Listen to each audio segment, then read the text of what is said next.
Hey, everybody. Welcome to the volunteer recruitment webinar today with Ministry Architects. I'm Sara Bailey, and we are so grateful that you have joined us today.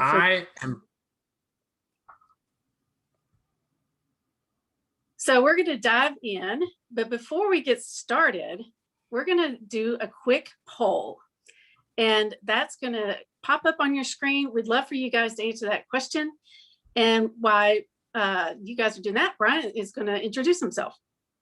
Yeah, I am Bryant Johnson. I started in full-time ministry in 1996, joined the Ministry Architects team in 2010, and currently volunteering behind the scenes with the children's ministry at our church in Winston-Salem, North Carolina. Also get to host our podcast, The Sustainable Ministry Show. And as you might guess, we've got 2 episodes this month, all on volunteer stuff. So please, if you haven't subscribed, you like podcasts, you can do so wherever you subscribe to your podcast at, really. Awesome. Yeah. And then the other thing, Sara, is we're offering a volunteer recruitment intensive that begins at the end of this month. 4 sessions on really walking together to build your volunteer team over 4 classes. So end of March, into April, into May, and then the middle of June. And I think we can get everybody's volunteer teams filled at that point. So another opportunity there. Yeah, thanks for sharing about that. Before we dive into our content today, just want to kind of walk through a few things. We're going to spend about a half an hour just sharing some tips and processes with you and talk about volunteer recruitment. And then while we're talking, you are welcome to put your questions in the Q&A feature. We would be happy to answer those at the end. So about the last 15 minutes of the webinar, we'll spend answering your questions.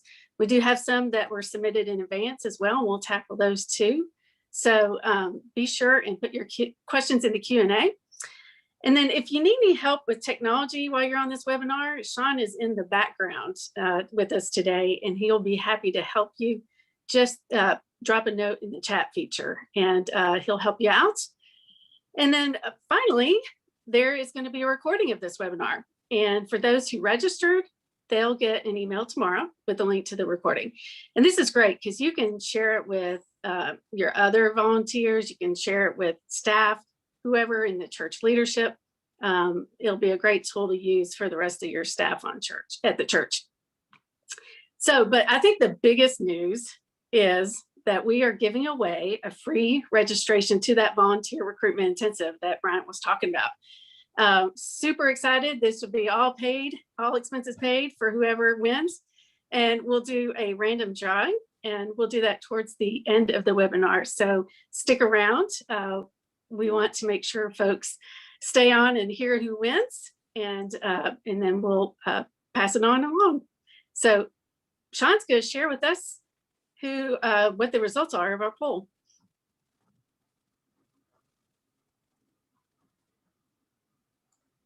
Nice. Wow. I fully expected that to be the pandemic, and maybe it's related. Would certainly feel free to make notes in the chat, like if there's something else, and if it's related to the pandemic. But I expected that to be the number one, and it's people's willingness to serve. Very interesting. Very interesting. Thank you, folks. Cool. Well, let's dive in and let's start talking about recruitment in the pandemic. It's been problematic for some churches during this time, Bryant. So why is this the time to consider doing it? It's a good question, Sara, and probably a great place to start. I think there's 2 reasons. One, springtime, especially if your church is on like school year calendars, springtime is a normal kind of typical time to start recruitment.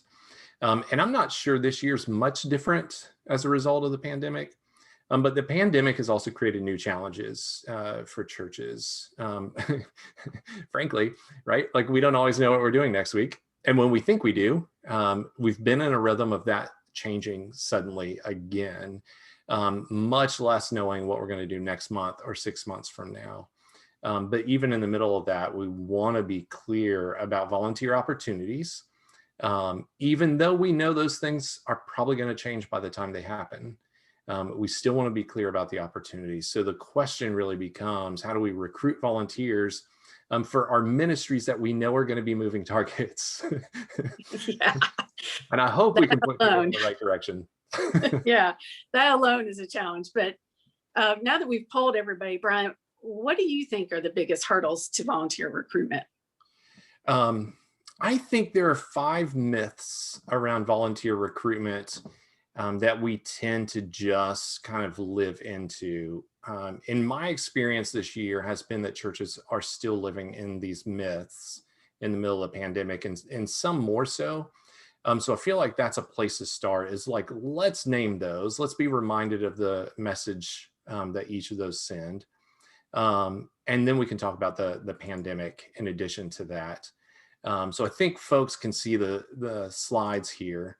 The first myth really is the idea that if we announce the opportunity, that is sufficient. Although I bet most people in the webinar don't actually believe that to be true. It's really easy for us to fall into that as church leaders. So we announce it either in worship, or we place it in a newsletter, or we email it out. We post it on a cork board at some place in the church, and we hope that that's going to get the job done. The truth is that rarely results in any ministry filling their team of volunteers. And a lot of churches don't get anybody that way. We still have to announce it. That's a part of the process. It just can't be the entire recruitment plan. But when it is, the message we tend to send is that it's important enough for me to announce, but I don't really have the time to talk with you about it. And that begins to have a negative impact on further recruitment along the way. The next kind of myth is that people will simply volunteer. And here's the thing, right, Sarah? Recruitment is never a passive activity. It cannot be passive. It has to be active. We as leaders in the church, whether we're pastors or youth workers or children's workers, or we lead our missions team, it's active. And if we're recruiting folks, we have to take an active stance with that. Most people are not going to just call you up and say, Sarah, I'm Bryant, I'm ready to serve. Put me where you need me. I know of 3 instances in my experience, right, since 96, that has happened for me. And each of those was from somebody who previously was on staff at a church and knew there was a challenge, right? So although that might happen, you might have a couple people. Typically, people assume your spots are filled if you haven't talked to them directly. And on the flip side, if we lean into that myth, then it tends to say to folks, there are more important things for me to do than to recruit volunteers right now. And again, I don't think any of us intend to send that message, but it does come across. The third kind of myth that we fall into is this idea that if we keep the job small, then it will make it easy for anyone to serve in that role. And that, I think I think we have great intentions with that. But the deal is, people really want to serve in a way that's meaningful to them, in a way that's going to make an impact. They want to serve in a way that matters.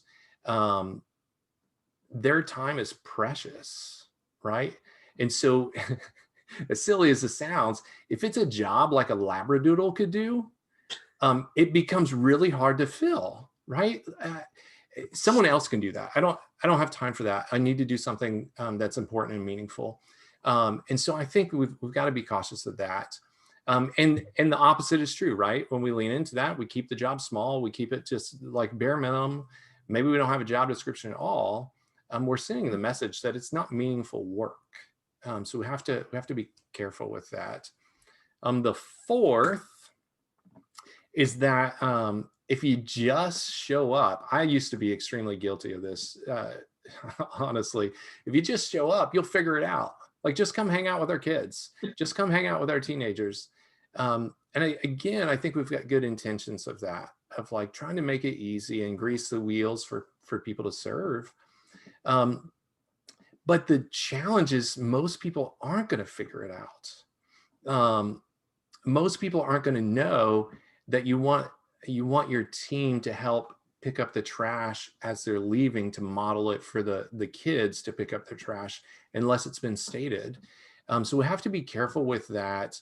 I think, and this might sound strong, but I think when volunteers fail to figure it out, that's actually our responsibility.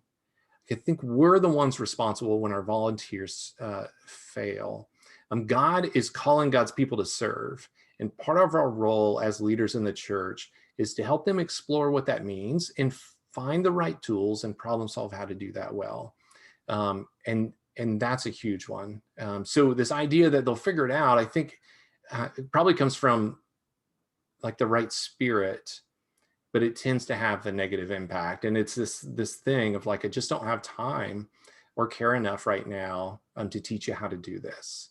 And so we want to avoid that message. And then the fifth one, the fifth one is, some people would argue this is two. I think it's one. I think they're quite similar, but that we've asked everyone or we don't have the right people. They're quite similar, I think, Sarah. Typically when people say I've asked everybody, what they mean is they've asked everybody that they're already in relationship with. Rarely when someone says that have they actually asked everyone. We've got to remember that our churches are 100% full of potential volunteers, right? So let's be intentional to exhaust those options. And most of the time, I think when we say that, we typically haven't done that. Or we say we just don't have the right people for this ministry, so I'm going to go it alone, and Lone Ranger style sort of thing, and that's dangerous too, right? One, we're sending the message it's just easier if I do it myself, and then the other thing is we might actually be leading our church either away from the mission or the vision that we're called to. We may be leading into a ministry that God's not expecting from us. So we want to be really kind of cautious of giving ourselves the excuse of like, we don't have the right people for this, so I'll just do it. I don't know that lands in the right place. Wow, that's awesome. So what's the biggest challenge to volunteer recruitment in this pandemic? I think it's just knowing what we're going to be doing. Truly, I think it's just knowing what we're going to be doing in a way that we can get it on the calendar and execute that ministry or that program. This is a season, this pandemic, and we're not out of it yet. It's a season that's put us, I think, in our churches in a place of waiting, and waiting to plan. Well, let's see if we can open the doors. Let's see if we can have indoor worship. Let's see if we have to have outdoor worship, and then we'll plan something. And that makes it extremely difficult to recruit when we don't know what we're doing. Because how am I going to tell you what I expect of you?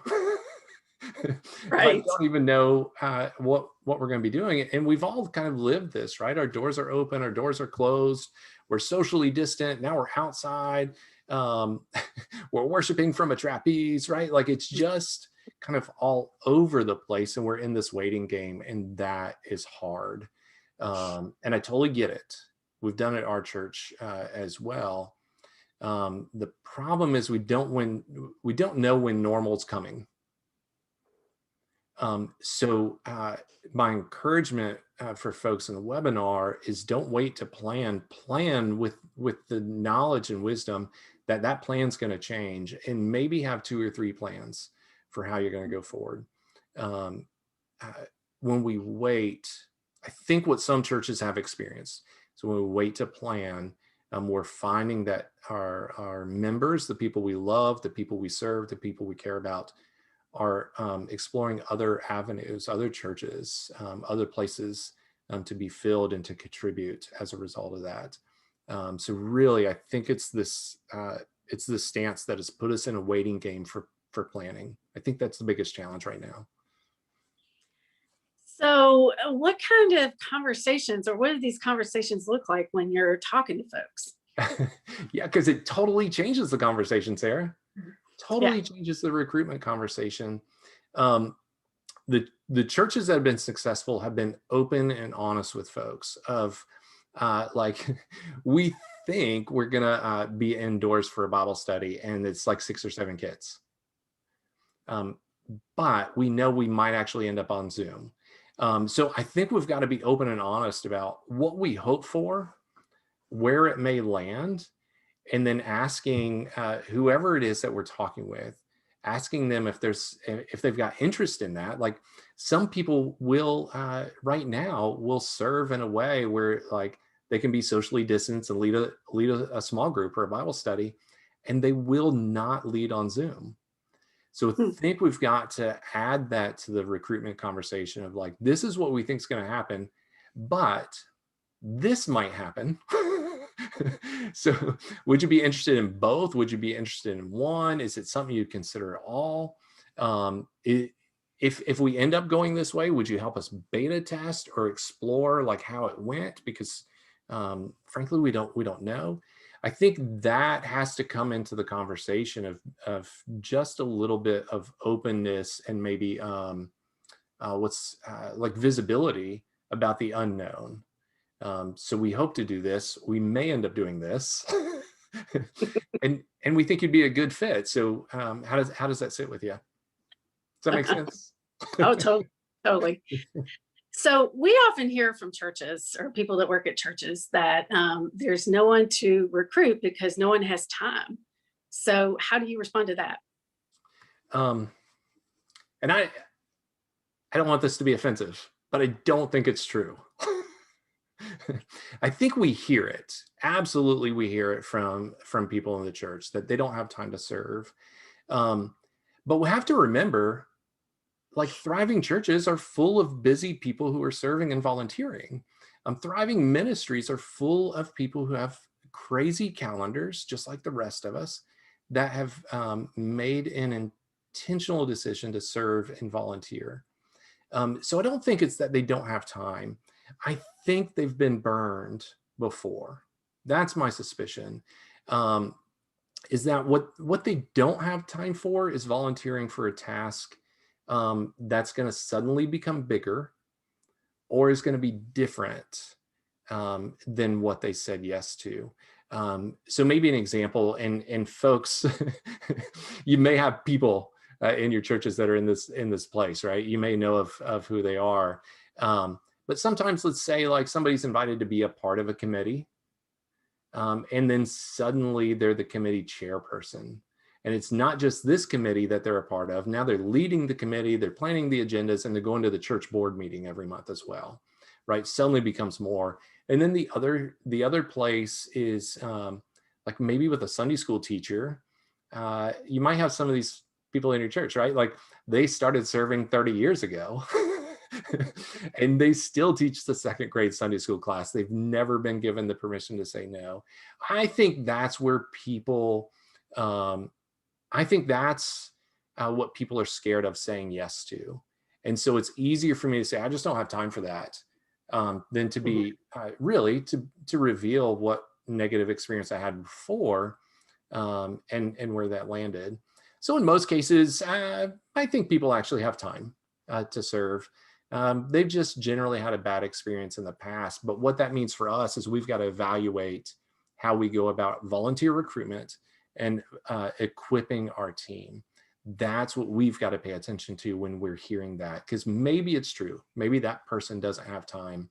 But my hunch is that it should cause us to reevaluate how we do those things, how we work with our volunteer teams, how we equip them, how we support them, and then step back and try to do something new. Yeah. Good insights. So where do you find volunteers? Everybody's asking that question. Of Where course. are they? I think it starts with us, because really, like I said earlier, our churches are 100% full of potential volunteers, from the front seat in the worship center to the back pew of the sanctuary, right? Like 100% full. So it starts with us. It starts with us considering what task needs to be accomplished. And sometimes this is where we need to begin is, okay, so I've got a Bible study leader, I've got a small group leader that I'm inviting in. What explicitly do I want them to do from the time they walk in the door to the time they close, or the time Zoom is turned on to the time it's turned off, and really being thoughtful about that, so that they don't have to figure it out. So we need to be thinking about what is the task, and then who in our churches is gifted with that skill, and begin matching those up. So when we think about like, where do I find these people? Well, they're already there, but it is us being intentional and thoughtful and reflective of the ministries we're leading, and the people who are potentially called to lead those ministries. We might not know, like we just might not have discovered that Bob in the back is the exact right person, because nobody's asked. So we're looking at our churches, we're looking in a deep intentional way. It probably means for each of us that we've got to ask other people, like, who do you know? Like, this is the task, this is the set. Who do you know that has the gifts for this? And really kind of dig deep. And that's where it starts. It starts with us first before we ever start asking questions and recruiting people. It's hard.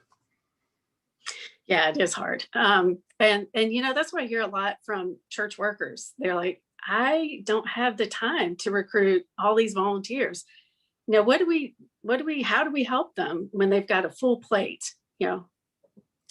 Yeah. And it's it's funny because sometimes, and I have felt this too, right? Like, I don't have time for this. Right. Right. But I actually think we absolutely have to make time for it. We have to be the ones that invest our time. And I know, so I say that, it sounds really easy. I know folks are planning for Sunday, right? Like, you're planning for your ministries and worship, and you're planning for programs that are coming up, and we're trying to figure it all out. But somewhere in there, if we want to have a team of folks who deeply care about the ministries they're involved in, we have to make it a priority and make time for that. God is at work in our churches. God is at work equipping people to serve in ministry. God is calling people to serve in ministry. And the ministries we lead will, every single time, this without fail, every single time will be better because we've helped equip them. Like, we've come alongside the work God's already doing to equip them to serve in ministry. Every single time we will further the kingdom as a result. So if we choose to go it alone, right? Like the opposite, if we choose to go it alone, we're really just limiting the impact that the ministry can have in our churches and in our communities, because it's limited to us. And honestly, I know every single time there's somebody better than me at the thing. Every time there's somebody better. So why not put them in a place to serve? Put them in a place to serve and come alongside the work God's already doing in their life. I just think we've got to operate from that, which means it's got to be a number one priority for us. For volunteers, recruitment, equipping has to bubble up to the top. And we've got to write it into our calendars and our schedules and make it an intentional part. So when people say we don't have time, I think we have to make time. We have to. So I would love to hear, when you think the best time is to recruit. I was super guilty of doing this. I would wait until August to recruit my volunteers for the school year, which we know that wasn't a good idea. So when is the best time? Yeah, I remember a ski trip with teenagers that we were like scrambling the week before, right? It's not a good time. It's not a good time to do it. It's never a good time, especially in the fall, right? And I think this is where people get into the rush is we've gone through summer, fall's here, we're trying to get going.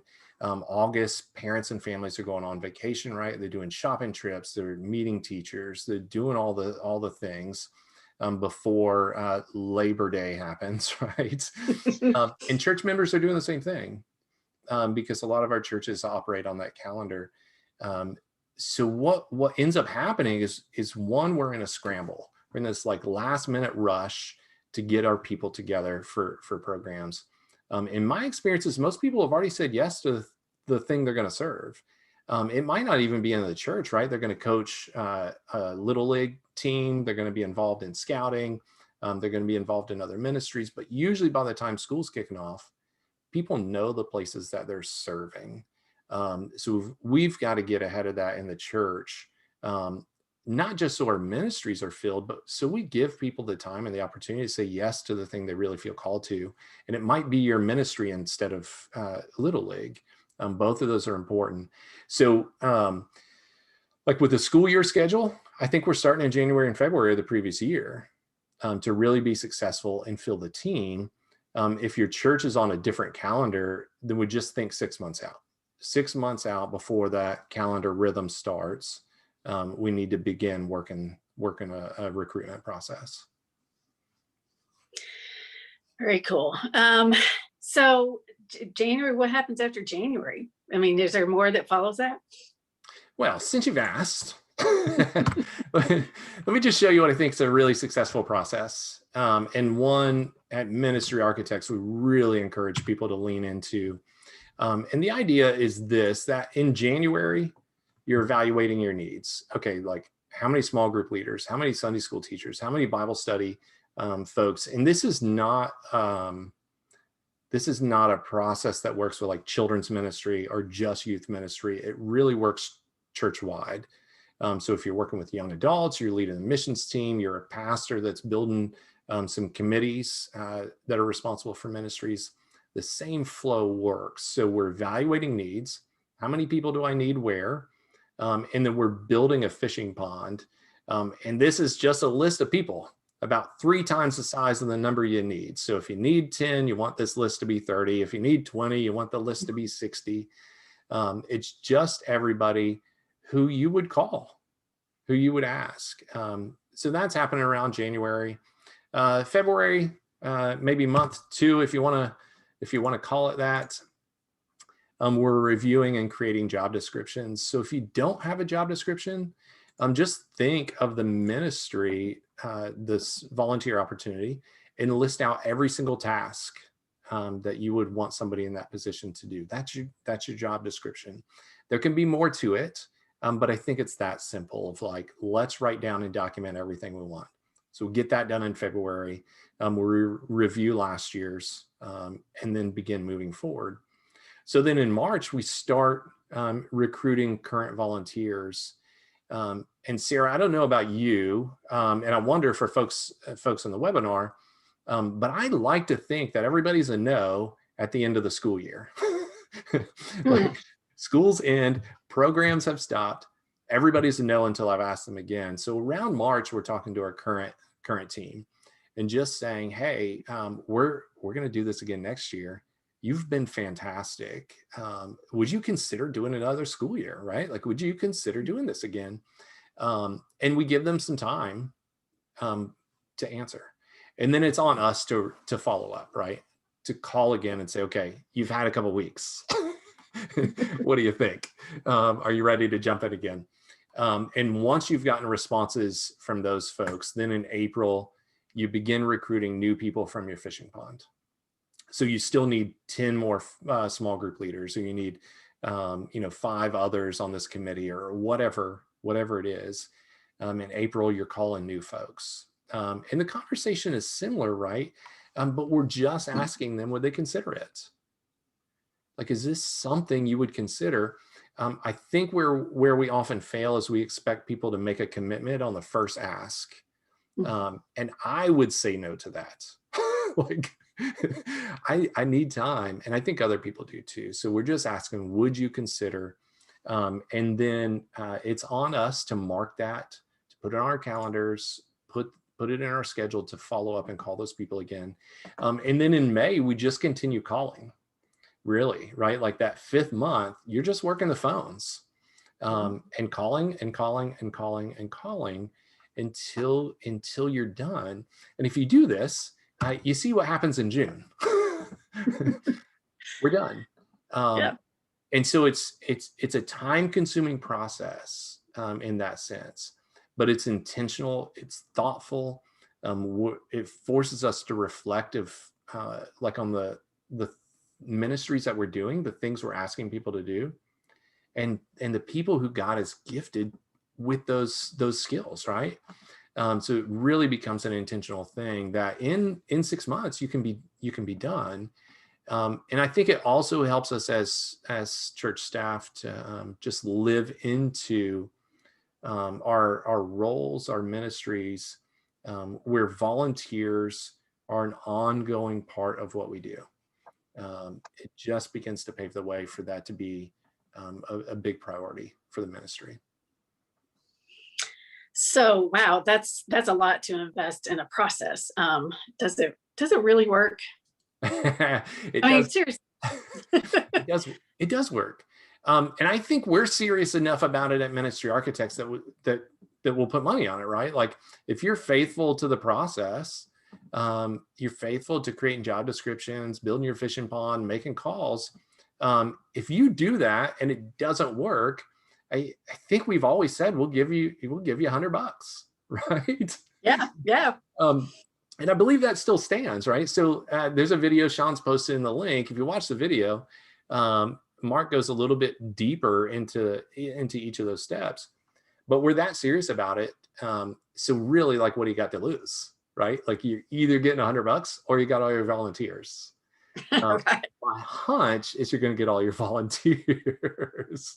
Yeah, and yeah. they're not going to pay you anything. But if Yep. you do it, and if you don't get your folks, well, then you got $100. There you go. Win-win, right? So can you share a success story from a church, the church that maybe you've worked with? Yeah. And she doesn't know I'm going to say this, but Mary Catherine Lemon, who's the director of children's ministry at St. Andrew's Presbyterian in Raleigh, if you need a reference or you have questions or you don't believe me, pull it up on Google, right? Like pull up the church's website, email Mary Catherine and say, tell me how it went. This is a church where we explicitly worked with them through this time frame, worked with the children's ministry. She is a staff person, had some other things that she was attending to. So we equipped a team and walked them through the process beginning to end. This was a ministry that for a couple of years had really struggled to fill all their volunteer spots and their ministry is predominantly Sunday mornings, right? So like had really kind of struggled and found themselves scrambling. So if you're interested, she's not said, call me, but I think she would answer your questions. I think she would respond. For them, June 31st, we had our final meeting.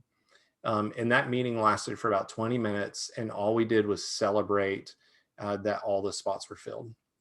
It was really, really cool. And I think we've got other experiences too, but that's one personal that I know of and is recent. Yeah. Yeah, no, that's awesome. Thanks for sharing that. So, we've covered a lot of information already today. So what is your one tip for success in volunteer recruiting? And maybe I said this a different way earlier. I think it's got to bubble up to the top of your job description. And no one else is going to do that for us, regardless of where we serve. If you're a pastor, if you serve in an age level ministry, if volunteer recruitment is one of your responsibilities, it's got to move to the top. It's got to be a primary task alongside, whatever other 2 or 3 primary responsibilities you have. That's what I would suggest is just put this at the top of your list, focus on it for a year or 2 so it becomes a rhythm. And then the wheels will be greased and things will just go and you'll be in the pattern. Folks will be in the pattern, but that's it. Put it at the top. Yeah. Gotcha. We're going to jump into answering some questions, but before we do that, some folks might need to step off the webinar. What is your final, this is the absolute only thing you need to remember from this webinar kind of thing? So what would that be? Oh, that's a lot of pressure. I think it's this. I think it's that as leaders in the church, we have the opportunity to explore how God is calling others to serve in the life of our ministries and the life of the church. And we have a wonderful opportunity to assist in that work. And the number one place we can do that is through recruitment. Recruiting volunteers, that gives us a space to equip them, to come alongside them, to even know that, like, if this is not the ministry that you're going to serve in, that you're going to help place them in the ministry that they are called to, and you're going to be a part of that discovery. If you remember nothing else, just remember that recruitment is one of those things where we get to partner with the work God is already doing. And that's awesome. Yeah, how cool is that? Well, I'm going to take a look at some of these questions. Oh gosh, we've got a bunch, Bryant. So how about I read the first one? It says, from this person, it says, I'm responsible for volunteers in multiple ministries, and I'm struggling with not overlapping too much in who I'm asking and not overwhelming the same people by asking them their interest in serving in many different areas. Have you got any suggestions? Yeah. I mean, I think the fishing pond is a helpful tool, right? Like that gets you beyond the people you know. And sometimes it's going to other staff to say, like, can you give me 5 names to add to this fishing pond? I think that's one step. And then the other thing, like if we're overwhelming people, we might be doing too much. And that's the thing we've got to consider as well. It's never easy to to let a program die, right? Like there's any death, whether it's a program or a person, comes with grief, and it's a struggle. That's never easy. But if people are being overwhelmed, and that carries on too long, they're going to say no. There's going to come a time where they say no. So it may be hard and difficult, but that would be the other thing to consider is what can we say no to for a while, so that we really can do this one thing well. Yeah, that's what I would begin to like dive into and research and decide what to do. Gotcha. Good answer. All right, you ready for the next one? Yeah. All right. Thanks. How would you think? Get ready.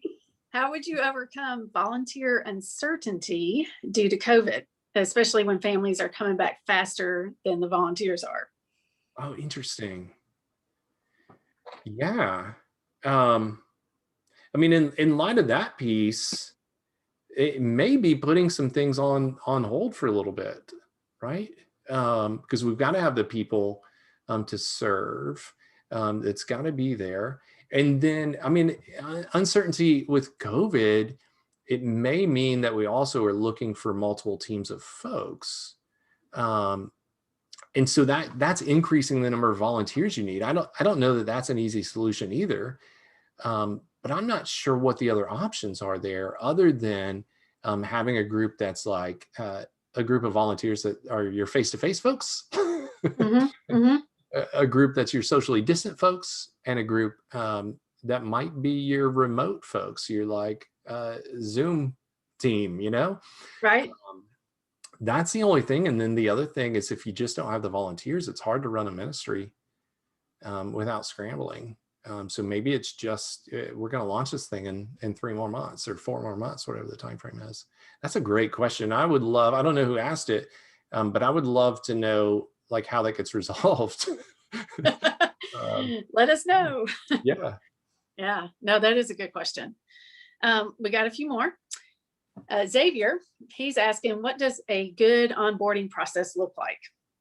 Oh, Xavier, that's an excellent question. I didn't say this as we were kind of talking through the process, but one of the things I would suggest you include as you're recruiting people is to already have like an orientation meeting scheduled for new volunteers. Put that on their radar. Put it in your task list for the job description, like your volunteer attends these training sessions. So it's a clear expectation from the time they say yes. And then if it's age level ministry, right, like you've got to make sure you've got covenants signed, that child protection policy stuff is being met and taken care of before they go in. I know some churches have been really successful with like a 3 or 4 month kind of shadowing piece for new volunteers, where I might shadow Sara in this new role for a while as we're trying to figure out how this fits and is it really my gift. I think those are important pieces in the onboarding. But in the recruitment process, you've already walked through the tasks. You've had opportunities for them to ask questions. And then you're setting up your training stuff as one of those expectations for your team. And that becomes really good and smooth for onboarding new folks. Yeah. Yeah. It just becomes part of the rhythm, is including that. So Yeah. awesome. Here's another one that's sort of related. How do you vet the people that you're asking to volunteer? Ooh, yeah. Yeah. Um, especially if you're in a real large ministry, there's no reason not to ask for a reference. I think that's okay. You may already have those too. Like if somebody else is mentioning names for your fishing pond, at that stage, so if Sara had given me 5 names for a ministry that I'm working on, I might say to Sara, tell me why you think they would be good, right? And so that begins a part of that process. And then in those recruitment calls, that's another place where I think you're vetting people, because you're going to spend two or three different conversations with the person before you really want them to say yes, right? You want to consider the opportunity. You want them to ask questions. You want to walk them through the task list, make sure that meets. And there are things there that might bubble up. That's a great question, theologically vetting them too, Kyle. Yeah, that becomes more difficult, right? Yeah. But to kind of walk through those pieces, and then theologically, do they meet the mission of the church? Do they meet the vision of the church? A lot of ministries have cornerstones that we believe in, or denominations have cornerstones that we believe in.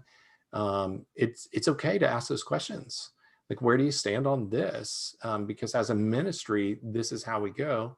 And then I know churches that do two things. One, right, is like, if you have a differing opinion, then you don't necessarily serve, or you don't believe similarly theologically, then you don't serve in that role. I know churches that do that. I also know churches that say, okay, we understand why you think differently about this, but this is the message we're teaching as a part of this ministry. And if you can align with that, then you can still serve. So there's 2 ways forward there.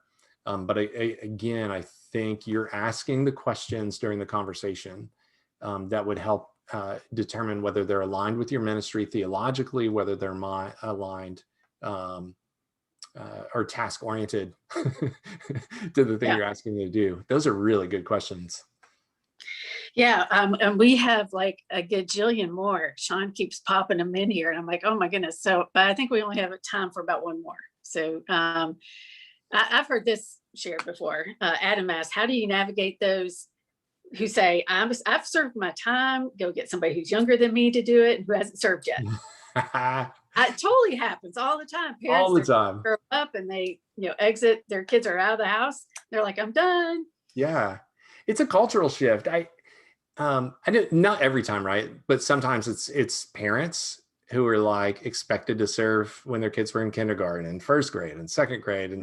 And now they've been through, and the church has set this kind of expectation that wherever your kids are, you're going to serve. And so kids graduate and parents are like, I'm done. Like, and they've done their time. Mm-hmm. And then sometimes there are like seasoned adults in our churches too, right? Who, you don't want me. I'm in my 60s, right? You don't want me. I'm in my 70s. Yeah, not true.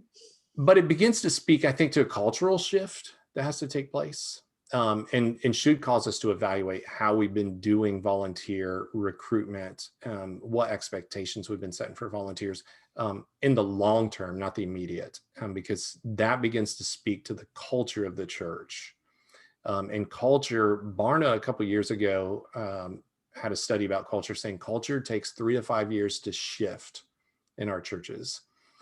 So if you're hearing that, it's a cultural message that's probably alive within your members. And we have to slowly just kind of remind folks, no. God equips all of us to serve. God calls each of us to serve. It's okay to take a break. I think we like to call that Sabbath. I think God calls that Sabbath, right? Like, it's okay to take a break, but we're all called to serve. So it might not be that you would say yes to this ministry, but what ministry would you say yes to? And we've got to explore that. And then that paired with the opportunity to say no, as hard as it is, I think we've got to give our teams permission to say no. And when it's easy, the deal is when it's easy to say no, it becomes really easy to say yes, because they know when the time comes, they can come to you and say, okay, I think I'm done. I can't do another year. And you're going to go, fantastic. We are so grateful for the time that you've already served. Yeah. How about I call you next year, right? Like it just begins to pave a new way. So when it's culture, we've got to just kind of chip away at it slowly. We got to remind people of who God is calling us to be. And we got to do the faithful work to equip them to serve the way God has gifted them. And then that becomes a non-issue. And I say it and it's simple, but remember, it's 3 to 5 years of work, of faithfully working and chipping away of that before it shifts. Yeah. So it's one of those, Sarah, I think, that has an easy answer, but has a really difficult challenge to address and change. I worked with one church where the standard, and again, like that culture shift thing, this was kind of part of their culture, that parents of children in the children's ministry served in the youth ministry while their children were in the children's ministry. And then it flipped. When their kids were in the youth ministry, they flipped down to the children's ministry. And it worked for them. So, but it was a new approach. I had not seen that before. So interesting. Think about it. Yeah. Yeah. So it's a minute past our time. It's 2:45 on the East Coast. And I know folks are probably waiting to hear who the winner is of this volunteer recruitment intensive. So I'm going to announce that. And then I have a couple other things just to wrap us up. So our winner, randomly selected, I used the app Pickster, so everybody knows this is randomly selected, is Stacy. And I don't know if you say it Deek. So Stacy, are you here? Yeah, Stacy. So Stacy, you won. Yay!